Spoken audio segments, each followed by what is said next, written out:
Welcome to our tech and graphics panel. The visual bar, as you guys know, that we've set for Star Citizen is incredibly high. It takes a lot of unique technology to actually get us there. The next presentation is put together in a cool way. They're going to take you step by step through a frame and through some of the techniques that we use to actually achieve that visual quality, and they'll also give a small glimpse into some of our future plans in regarding the tech. So, let me introduce Mr. Ollie Brown. He's the Director of Graphics Engineering from the UK office. Thanks, Brian.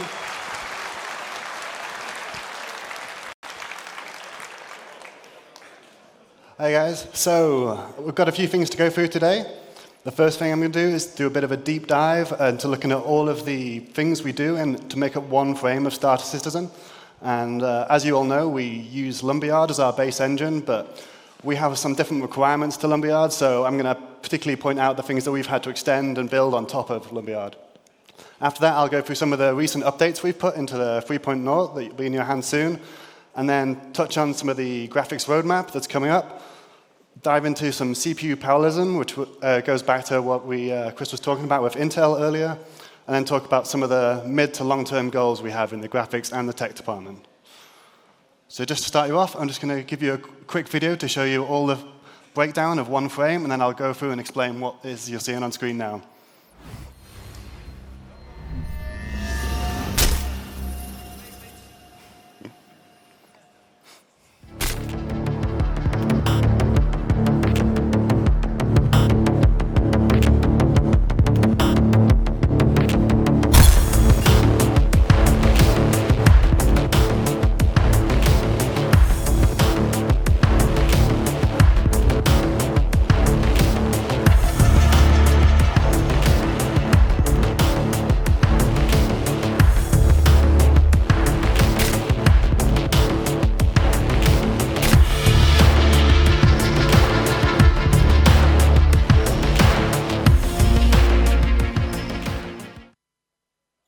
So then, there's quite a lot to go through there, so I'll try and get through all of it in time. So the first thing we do is not too exciting, but because we have these procedural planets now and all this procedural content, we can't possibly bake the lighting for all of these locations. So our first job is to bake an environment probe for that location that you are currently stood at on the planet or on a moon, or even in space we still have to do this. So this is a render, 6 different angles of the local environment, and then we have to process this and blur this and compress it all on the fly. And this all happens at the start of the frame. Now, this is quite complicated, takes quite a while, so we split the work up. So this one texture you're seeing here actually is spread over 20 frames to process this thing. So every 20 or so frames, we can update the localized lighting to give you reflections from your ships or nearby objects. After we've done that, next job is to do the shadows. Now, what you're seeing here is what we call our shadow pool, which looks a bit weird, but it's 8K texture, and it's where we pack all of our shadows in. So here, there's about 6 large shadows, and then there's a whole bunch of little small ones crammed in up there. So this is something we've extended from Lumberyard. We needed quite a lot of variation in our quality for our shadows. Sometimes we need 4K shadows for cinematics, especially for Squadron or something like that, or any type of close-up conversation. And then at other times, we're looking at Levski or something where there might be hundreds of lights, and we might need 30, 40 shadows at once. So this system we have allows us to vary to get the high quality when we need it, and the spread of lots of lights when we need it. Okay, now we're on to the actual frame. So the first thing we do, just for pure optimization, is to render out everything that we think is going to block something else in the scene. We want to keep the cost down as much as possible, so we have to try and pick what we think is a good occluder. So we find the big meshes, the ones without too many vertices, the ones that are close to the camera. We do a cheap shader, and all of them get rendered first. So that's what you see in here. And then at the end of the frame, we also read this back onto the CPU, and we actually use that to do an extra set of culling on the CPU spread across multiple cores, where we can avoid a mesh even getting to the GPU the next frame, which is obviously best optimizations not to do any work in the first place. So that's what we aim for, but this also gets used on the GPU to hide all the meshes that are behind. After that, we start our actual material rendering.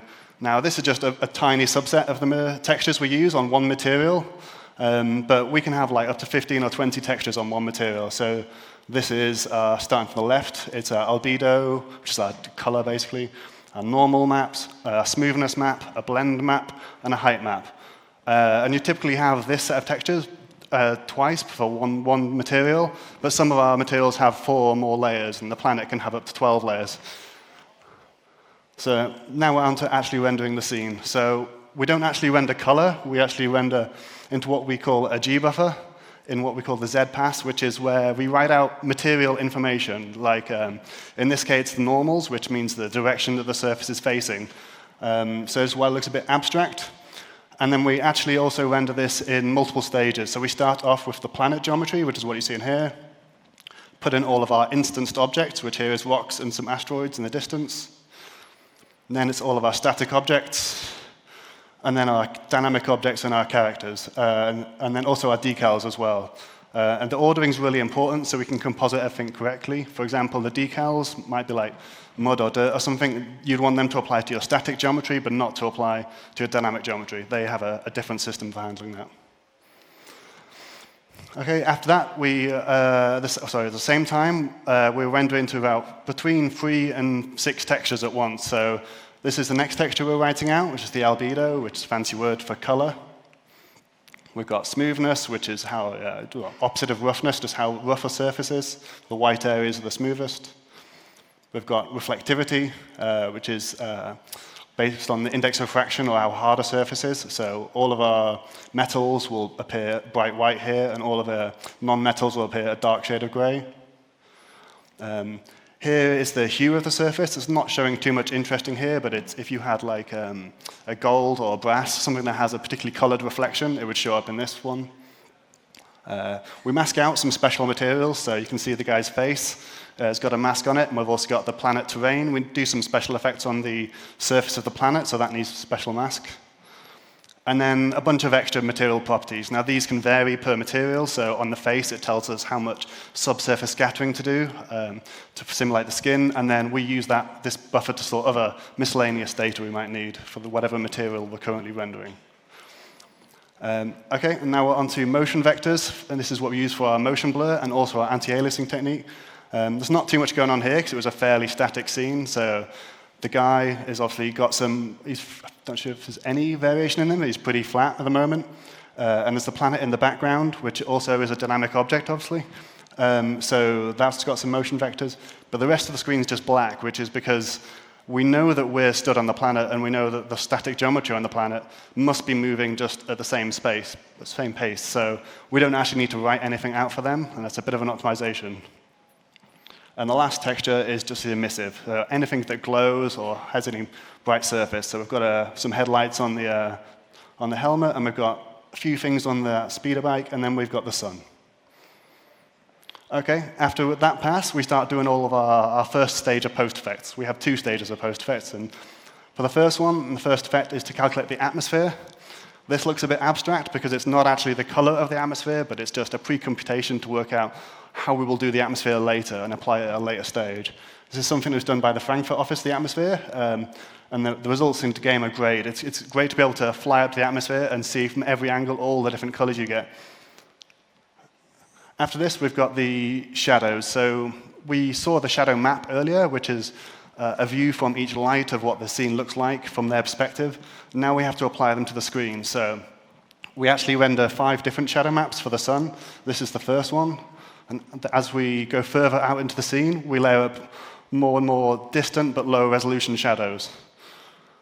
And then next stage is we have to composite all of the other point lights in the scene. So this is the sun shadow, and this scene's got a couple of extra lights in it. But we can have up to 12 shadows all layered on top of each pixel, so 12 shadows per pixel, and as many shadows in the scene as we want. After that, we've got the occlusion. So this is something that the Frankfurt team have just upgraded. So the way we calculate our occlusion is if you imagine for every pixel you had like a small cone that was sticking out from the surface, we try and work out which direction it would point if it was going to point in the direction of least occlusion. So in the center of this table, it would be pointing straight up. But say in the corner here, it would be pointing diagonally. And this is a visualization of that direction. You'll notice it's pretty noisy and patchy in places and has some weird artifacts. So we do a smoothing pass to get rid of all that, but that's basically there as an optimization. We can't afford to do the full occlusion calculations at every single pixel, so we type of mix and match. Each pixel does a slightly different calculation, and once we blur them all together, we get the correct result. This is another part of it. This is rather than the direction of the cone I was talking about, it's how wide the cone would be. So from this table, we've got 180 degrees of unoccluded, whereas, say, in a corner, you have 90 degrees of occlusion, and then in a crevice, you would have even less. So it's the same thing here. We apply a smoothing pass to get the quality higher. OK, now we're on to some of our lighting. So this is the first stage of our lighting. This is our screen space reflections. Most games do these effects now, so they're fairly standard at this point. There's not a huge amount of reflective surfaces on here because it's on the planet. There's actually just a mirror just out of shot below the guy's foot, which we'll see later, a little bit on the top of the spaceship as well. We do these by tracing little steps across in screen space to try and find something that looks like it might have reflected from a surface. We can't rely on it too much because obviously it's based on what you have on screen. So anything that is off screen, we can't detect, and we have to use other techniques for them. OK, so now we're starting to look like a bit more of a game. So this is our opaque surface lighting pass. This is a hugely complicated shader that we spend a lot of our time on, and it combines everything you've seen up until this point into this one image. So that's our environment probe, our shadow mask, our Z pass, all their material properties, screen space reflections, the occlusion, that's all applied here in one giant shader. So this is something that has been extended quite a bit from Lumberyard's implementation. We have a bunch of new things like area lights or rectangular area lights, and a bunch of other features that Lumberyard didn't come with that we felt were really important. The area lights, for example, is something our artists were crying for because in a sci-fi environment, it just is totally typical to have like those long stretched aerial highlights everywhere. And one thing you'll notice is the guy's face is looking a little bit odd. The reason for that is we do something special with the face for subsurface scattering to simulate how the light enters your pores and then is scattered through the blood in your veins. So at the moment, we're only seeing the reflections from the face. We haven't actually got the main lighting. And this is a separate pass to do this is the incoming light to the guy's face. And then we do this simulation, a screen space simulation of the subsurface scattering. So once we've done that simulation, which is hard to visualize here, but once we've done it, we composite it back. Now we get to the final lighting result for the opaque scene. So we're looking pretty good at the moment. You'll notice the colors are a little bit odd, and that's because this image is still in HDR space. So the whites are extremely bright, and the darks are way too crisp and dark. So we need to turn that into a low dynamic range color space later on. So that comes later, though. So first, we've got to start applying all of our transparencies. So the first transparency we have is the fog system. So this came from Lumberyard, the base implementation. It was a really powerful effect. Our artists were absolutely over the moon when we got this thing in. So this is a bit of a weird visualization, but it's showing you top-down type of what the fog looks like for one slice of the fog. So it's actually a voxel simulation that runs in a certain distance, a fixed distance from the camera. And you can see like the blocky cubes in here. You don't actually see this cubey like problem from your perspective, because if you imagine we're at the bottom of this frame looking up, it's type of the blockiness is in the depth, so you don't really perceive it from the camera. So the next stage is to light that. So this is injecting the light into that, and you can start to see some shadows appearing in it and some shape appearing over near that bike.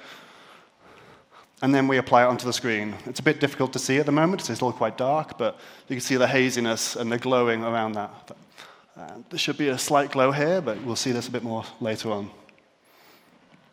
OK, now we start layering on our transparencies. So we've got these rings around the planet. We've got particles. We'll bring them in one at a time. We've got the visor on the glass. OK, and then once we've got all the transparency done, now we need to enter our second phase of doing the post effects to try and bring the quality to the final image quality and sort out these weird colors we've got. So the first stage of this is our optics system. So we're quite proud of this. It looks really great. It's something we implemented early last year, I believe, and we had it on one of the ATVs, so you might have always seen it, but I'll go a bit more into the details here of what's going on. So optics were really important for us because two reasons. One, we have, well, it's a sci-fi game, and everyone knows that we have like these J.J. Abrams like style flares everywhere, and the contrast in space when you're stood, say, on a moon, which might be brightly lit, but there's no atmosphere and it's pitch black above you, the contrast is just enormous between the brightest and darkest area. And this is something we wanted to simulate properly. We didn't want to fake it or try and crush the range like you might typically do in a game. We wanted to keep the full dynamic range almost as high as the eye actually perceives, which is a crazy large range, but we're almost there. So the first stage of that is we start downsampling the image to try and build these different, we call them mip-maps, smaller versions of the image. And the reason we do that is for performance. We want to be able to, say, blur or stretch, like, say, the sun might want to produce a flare on the opposite side of the screen. And if we need to do such a large effect, we need to run it on a low resolution so that it doesn't cripple your GPU. So here we start making blockier and blockier versions. And we really go down to like a really tiny image. The bottom one's like 16 pixels wide or something. Okay, and now we've got them images, we start doing the fun stuff. So the first one is the J.J. Abrams effect. So we go horizontal, and then you'll see the last one. This is what it looks like just stretched, but it looks a bit weird. So once we re-level that image and darken it a little bit, then we get this nice horizontal streak. Oh, well, subject to your personal views on J.J. Abrams. And then next stage is to do the type of lens flares. These are the bit I really like. These are physically based. We have 4 different type of lens distortions we approximate or simulate, and the artist can choose how many of each type of lens distortion they want. So they can say they want 10 elements on the screen, and this one should have 20% of this distortion, etc. And it's quite sophisticated, so they can really build a different palette of lens flares. So this one is that you can see the sun has started going to a weird shape, and it's got these colored hues around the edge of it, which is a chromatic aberration, which happens on, well, the cheaper the lens, the more you get this. Once we darken it down, it starts to look a little bit more interesting. Still a bit weird at this point. We do a slight blur to soften it out, and also to approximate artifacts in the lens. And then we repeat this for a bunch of different shapes and sizes, depending on what the artist wants. And then we just start compositing this thing together with all of the different elements going into one nice giant flare. So we're quite proud of this. We'll see what it looks like composited in a minute.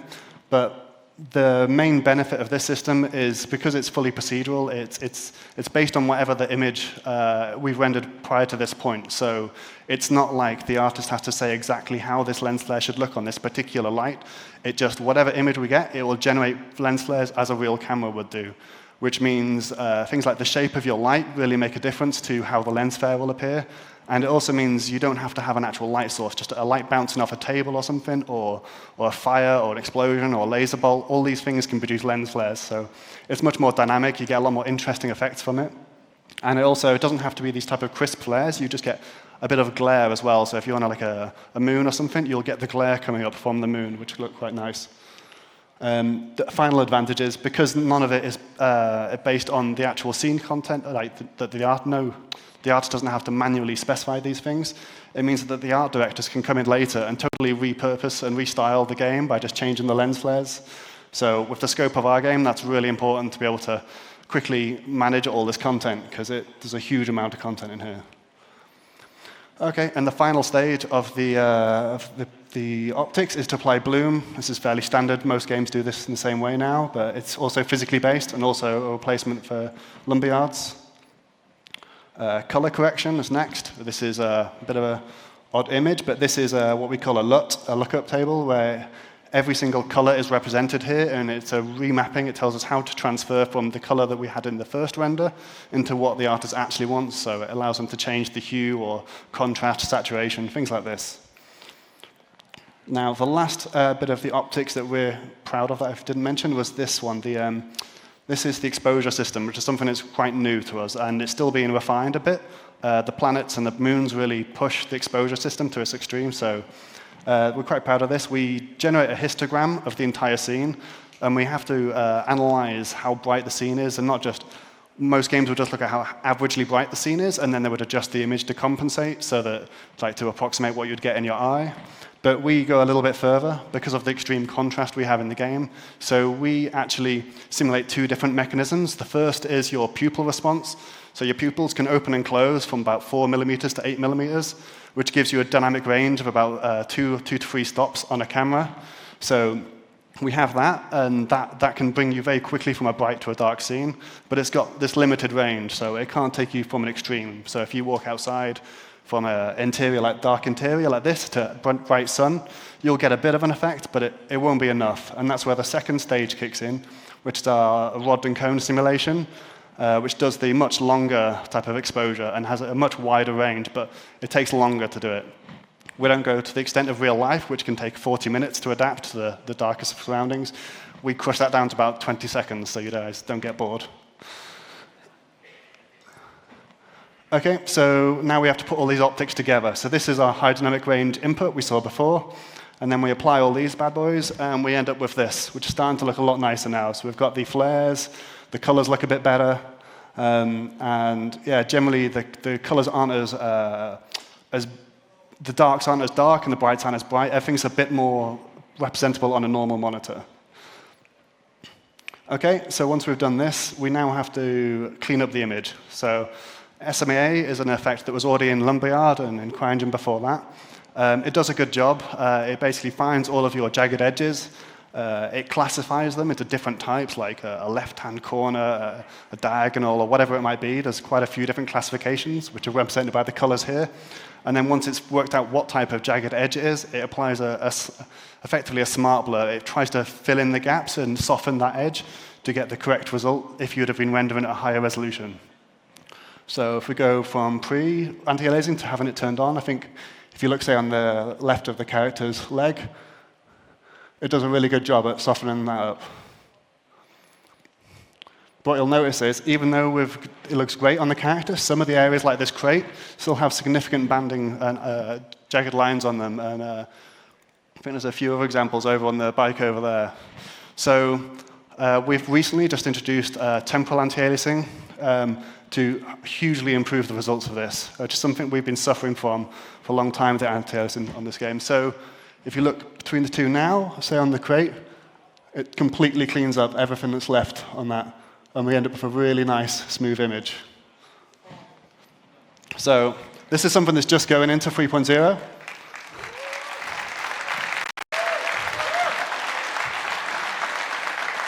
And the good thing is it's no slower than what we had before. The performance is almost identical. We're still iterating this. We're going to continue to iterate it. But the engineer that's doing it is really talented, and we've taken it one step further than what we have here actually now, in just in the last few days.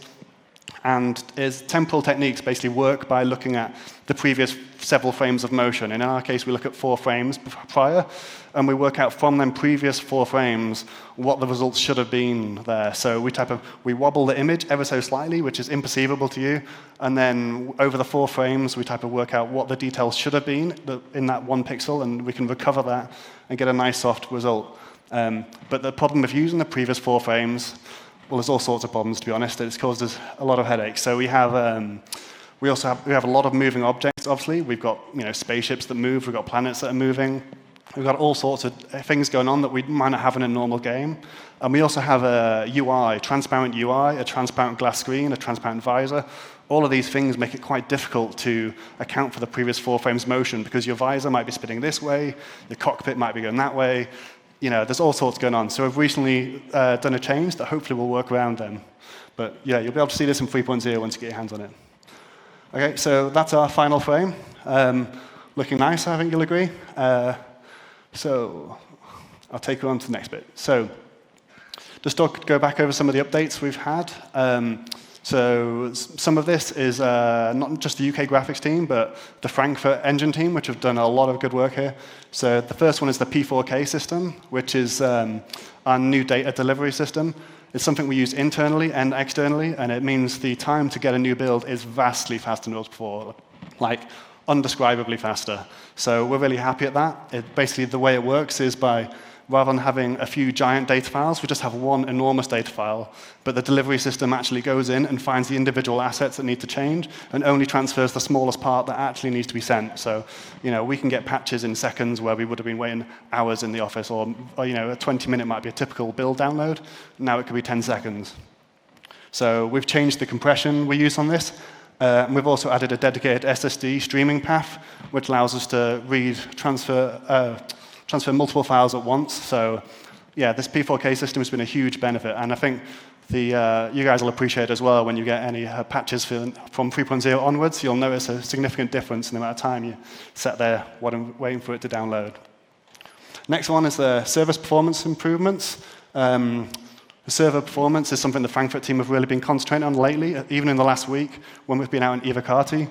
The results they're getting quite a lot of significant improvements, so we're really happy about that, which obviously translates to less type of jittering or any type of network bugs. We've got planetary rotation, something we've recently been putting in, which has been quite a challenging topic, to be honest. A lot of tech relies on things staying still.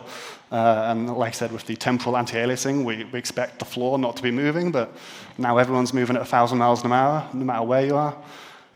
But yeah, it's cool. You obviously get the changing light conditions. The sun is never still, so that's really nice. I think the time is accelerated, though, so you don't have to wait 24 hours to be able to see a sunset. But render to texture is something you might have seen on ATV. It's actually, there's an example of it here, of this hologram on the right-hand side. The render to texture is used for holograms. It's used for all of our UI screens now. It allows us to embed content into the world from another location or like a 2D set of graphics onto like actual in-world things like the glass or holograms and stuff. And yeah, it's been a great help to us. Next one is the temporal anti-aliasing, which you've just seen. The improvements to the SSDO, which I'll show you a little bit more of in a minute. We've improved the color correction, which is our tone mapping curve. And finally, we've started work on a new suite of shaders that we're trying to go more physically based on our shading, but we're also trying to bring in more gameplay-driven shaders. So when you have things like damage on a shader or dirt, and if you've been on a planet, or wear if you've been using the item or object for too long. So all these things we want to have a visual representation on. So our first version of these shaders is the physically based glass we've introduced, which I've got a quick demo of.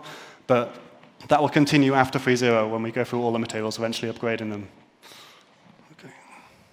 Okay, this is the occlusion effect. So this is our occlusion turned off. This is our previous occlusion. If I just go back and forth then. So it adds quite a bit of detail, quite a bit of shadow. But our new one, so it's different, but it's type of more contrast. You get you don't necessarily get more shadowing, but you get shadowing in the right places, and it's a deeper shadow. And if you look at like Mark's chin, or on his the side of his nose and next to his eye, there's a lot more detail in the new version. So we're quite happy with that, but that's something we're going to continue improving in the coming release. So we've got our tone mapping, which is how we take the HDR colors and convert them to low dynamic range for your monitor. So if you look at this very boring sphere here in the middle, it's got quite a muted shade on the right-hand side of it. It's the old tone mapping is crushing the colors a little bit too much. It's not quite vivid enough for artists. They like to call it pop. It doesn't pop. So the new version is a little bit more vibrant, a little bit nicer, and it follows the industry standard ASUS tone mapping curve, which is, but we've made a few tiny modifications, but we're really happy with the colors. Okay, onto our shaders. So if I just play this video. So like saying, this is just an example of the canopy of the Gladius, but we've done it's one of the first of many shaders we're taking a pass on because some of them are starting to get a little bit old in the tooth and need a bit of an upgrade.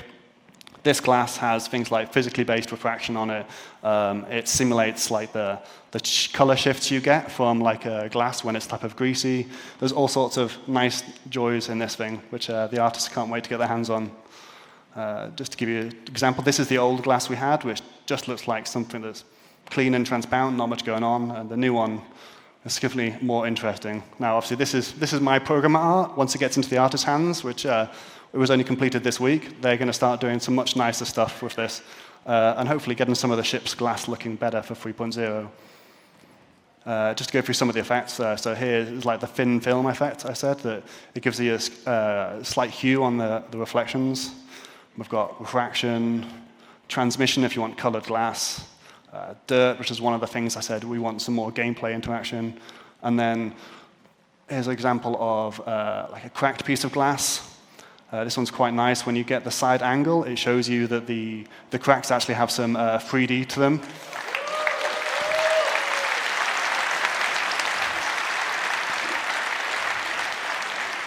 This is something Chris and the artists have been asking for a long time, a very long time, but they're super happy they're about to get it now.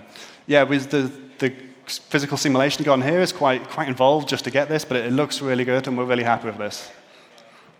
Okay, so just a quick talk on what's to come then. So on the graphics side of things, we've got new hair coming along. There's a lot of work we want to do on the terrain and then on the occlusion. We've got these gameplay-driven material shaders I just mentioned. We've got glass clouds, also known as space fog, so we can do things like fog and asteroid fields and stuff to make it a bit more interesting. We've got a new shield effect on the way, which is going to use our new GPU particles, which work's just started on this last week. We've got some depth of field improvements that are coming along nicely. Color processing improvements, we've got quite a lot planned there. We want to really improve the color reproduction and get the result on screen much more faithful to what the artists originally produced in their packages.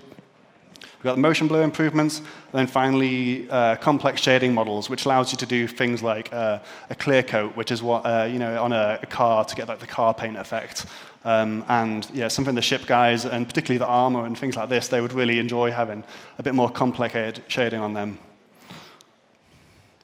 Okay, I just wanted to briefly touch on something else, which was CPU parallelism. So obviously, modern games are putting huge pressure on CPUs. We're no exception. We're actually pushing the CPU pretty hard. The gameplay code is got a hell of a lot going on there. So and the rendering as well, and all these different systems we have, like I don't know, the things that Eva was showing you earlier with the animation. We've got the facial animation system. All of these things are just adding to the cost of the game. So multi-threading is a massive part of getting our game to run well, and we use it quite a lot, and we're using it even more lately to try and get the best possible performance. So our Frankfurt team are leading the charge on this. Our principal engine programmer, Chris Bolte, is pushing forward with this. And we've got two main systems we use to get the performance great. So we've got our batch updater and our background workers. So yeah, our batch updater is basically, it's where we have a lot of the same work to do. So we want to cull 1,000 objects, or we want to update 50 thrusters, or something like that. So the batch worker gets one job with lots of different elements to it, and it gets all of them done, and it spreads them across all of your CPU cores at the same time. And that's been a huge benefit for our gameplay. Like it's very easy to take all of our, like I said, our thrusters or something like that, and then we can just batch them all in one go. And we get some huge performance wins from this. So a lot of the game code has been made to make use of this now, and it's been the bits that haven't been are being converted over. So this has been a huge improvement lately. And then the other mechanism we have is our background workers. So these do stuff that we don't need as immediately. And so say something like the streaming system, we need to stream in a new texture or a new mesh or whatever it might be, or some audio. And that doesn't need to happen immediately, but it needs to happen gradually over time. So these background workers, they kick in whenever the batch worker isn't busy. So they have been programmed a very smart way using fibers. That means they can kick into action as quickly as possible to try and fill all the gaps between all the work that the background work, sorry, what's it called? The other ones are working. Make some words. Yeah. So, okay, and something else to mention, which goes back to what Chris mentioned earlier, is the background workers are really tightly coupled to our I/O system now. So, in the case you have an SSD or Optane, we can read multiple files at once, and we start decompressing them the second one chunk of that file is loaded in. So we actually are processing up to, say, 4 files at once, and we can be decrypting many files or decompressing many files at once, depending on how many CPUs you've got. So these two systems together mean we can get data off the disk extremely quickly, which is really important for us because of the vast amount of data we have in our game. Okay, and just before I finish, just one last slide, just to talk about some of the things that are on the horizon and we're hoping to get onto soon. So object container streaming is something you might have heard of on ATV. It's type of each chunk of our game, rather than a level, which makes no sense for something like us.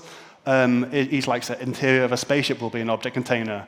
A space station might be an object container. A single shop in a space station might be an object container.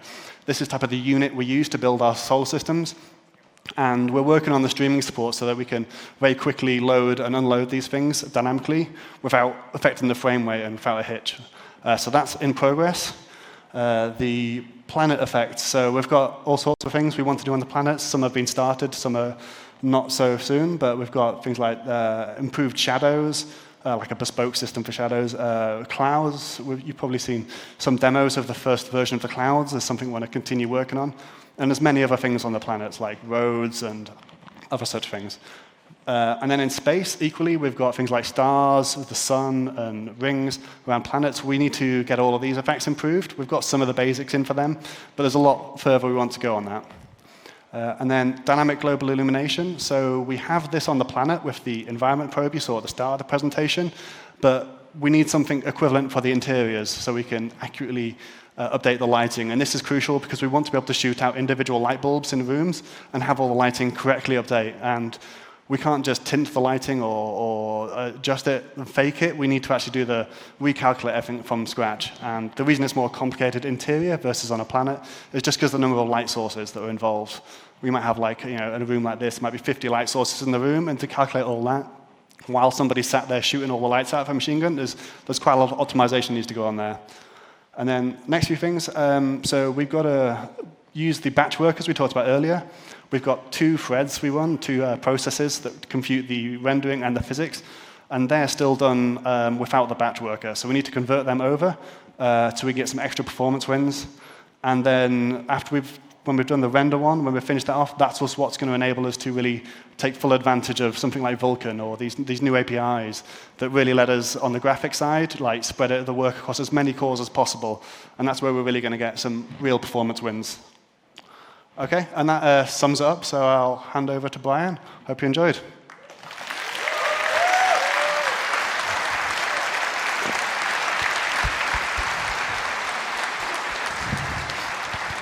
Thanks, Ali. I don't know about you guys, but it's like a wall of information, right? Luckily, these will, they'll be on online, so we'll be able to check them out and actually see it a little bit slower if we want to. So, cool. Now we have time to open up to a Q&A. If you're cool with that? Yeah. Awesome. We'll take questions from you guys in the audience. I think we have some guys with mics around. If anybody's interested, you can just raise your hand and we'll run up to you. I'll start off with the first one, very generic, as always. As far as tech goes and what you're involved in, what would you say would be one of the most unique challenges for Star Citizen and the work that you need to do? Unique is probably the scale. Compared to everything I've worked on previously, the scale in type of 2 aspects. You've got the physical scale, obviously, solar systems and planets and everything is ginormous. And dealing with all that and having all of our effects work on things like rotating planets and the loading of all this data and managing all the data is like a huge challenge, which normally get these little confined levels where you can type of assume a lot. And rendering is all about assumptions. You make some assumptions, and that's how you get the frame rate. And it's very hard to make assumptions on you've got a completely sandbox, open universe. And the other part of the scale is like the gameplay. Obviously, you can't assume anything is fixed. You can't assume anything is going to stay looking like it's going to look. Something might be there a minute and then destroyed the next minute. Everything's type of dynamic. There's so much dynamic, emergent gameplay. Again, it stops us being able to assume anything. So then we have to be much more creative in how we can make things fast and look good while still supporting all of the great features there when obviously once. Yeah, I've heard that actually across other disciplines as well. And it's true. I mean, with just the vast scale, there's so many other things we need to keep in mind when we're crafting something as opposed to a small little area or so on. Anyone have any questions from the audience? Whoever has a mic, somebody up front. No, here you go, right behind you. We'll start with the one behind. Okay, it's not really a question, but I want to say thank you for your hard work you do. That's awesome. All right, cheers. And that applies to everyone on the team. a lot of work put in by a lot of people, isn't it?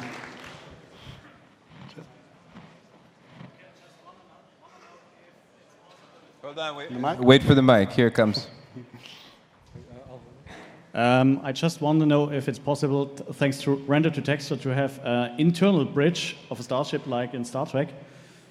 So you maybe say for the Polaris, for instance, or a secondary bridge for the Idris. Is it possible with the current tech? It depends how you define possible. Technically, yes, it's completely possible. You could do it right now. It would work. Frame rate's the issue. If you want two renders that are of exactly the same thing, of the same quality, and you want asteroids and fog and all of the post effects we just looked at, then you're going to half your frame rate. So it's very easy to be smart about this stuff and reduce the cost. And for things like holograms, we'll reduce the number of lights. We won't apply certain post effects you don't need. So like a hologram doesn't need anti-aliasing maybe because it's already quite soft and blurry. So there's a lot of scope for doing things. And like say, something like a depth camera or a heat vision, these types of things are much simpler actually, although they might look really cool. They would be much easier, but doing the full rendering pipeline on a full screen would actually be quite intensive on the frame rate.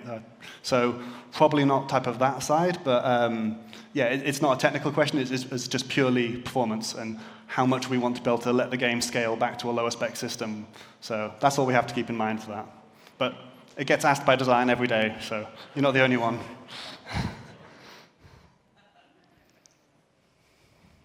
Hey there, I'm from the graphics area myself, and I'm kind of like astonished how much PBR is getting now into game engines. So this is a quite extensive resource drainage, like in terms of how much the cards have to calculate. So do you communicate with AMD and NVIDIA to further develop the PBR-based technology? Yeah, I mean, when it comes to the physically based stuff, a lot of it's just, to be honest, there's a lot of research online that we tend to look at for like the latest SIGGRAPH or GDC presentations. There's a lot of information out there on how to do the techniques, but when it comes to the performance, that tends to be where we do have contact with the independent hardware vendors like AMD and NVIDIA. Because things like I mentioned that the opaque lighting shader is one giant shader. That is really, really difficult to get to run fast, and that is really difficult to balance across all the different architectures, and that's where you type of need to work really closely with them to make sure that you hit the certain like performance cliffs you have. And you know, if you have one instruction over, you drop like 30% performance. So you need to know where these boundaries are and make sure you fit within them, and it's different for every single graphics card. So yeah, there's quite a lot of cooperation there. A follow-up on that, do you do research and development on yourself, or is that something where you take it from the developers from AMD and NVIDIA?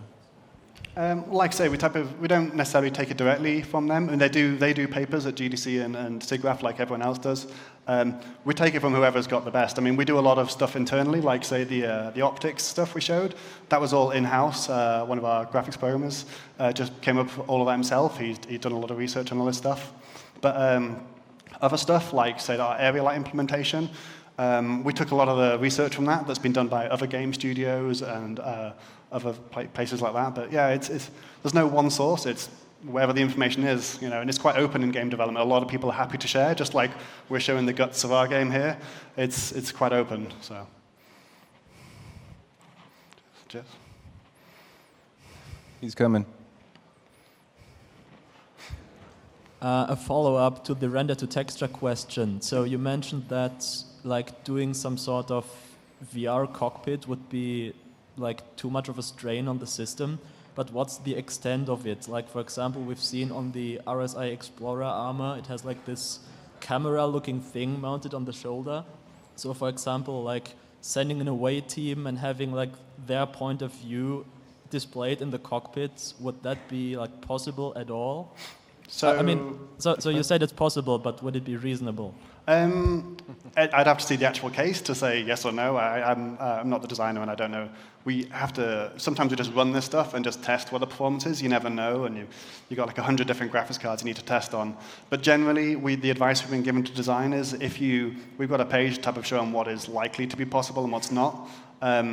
But generally, if it's any type of constraint on the scenario, it means we can probably do it. So, you know, if I'm in a I'm in a certain room and it doesn't have too many windows or any windows, I can probably get a view of somewhere else fine because that room can be made to budget, to take up a certain number of milliseconds in the frame, and then you're free to do the rest of the frame. But if you're in an open environment with windows and you can see asteroids, planets, and everything, and then you want to look at another view of another planet and another set of asteroids, that's what we can't do. So as long as there's a constraint either on the main scene you're studying or the other scene that you're looking at, then that type of what dictates it. So it's a bit of a balance act. So it depends where you are and what you're looking at. I hope that answers. We had someone up front. Yes. You said there was a lot of strain on the CPU. I was thinking, is there a CPU you would recommend, one with more threads, 8, 12?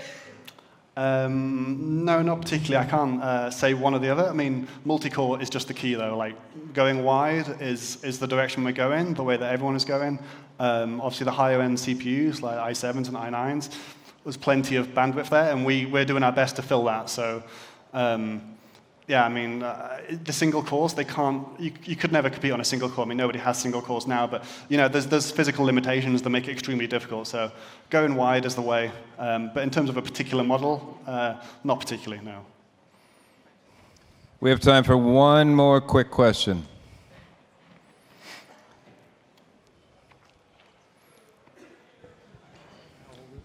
Most games I played recently using fake mirrors, like Prey, for example. Would it be possible, or maybe that's the wrong question, would it be doable without tanking the frame rate to use real mirrors? Sorry, can you repeat that? I couldn't quite hear. It's a bit. Can you go closer to the mic? Most games using fake mirrors today. Would it be possible to use a real mirror image without tanking the frame rate too much? Again, it goes back to the original answer. Yeah, to the last question. Yes, we can do a mirror. It's not. We actually have to do a little bit of work because a mirror isn't like a camera. It's actually the fact that it flips the image. There's something you have to do inside the rendering. You have to type of invert and reverse all the geometry to get it to flip correctly. But it is technically possible. It is something we'll want to do. But again, it's the constraint question. If you're stood on the bridge of an Idris or something, and then you want a mirror there, next to the captain's seat that's going to reflect the rest of the Idris and outside, then no. If you're in a bathroom somewhere, maybe, yeah, that's completely achievable. Cool. Well, thank you, Ali, for your time. Cheers. Thanks for everybody. All right, thanks, guys.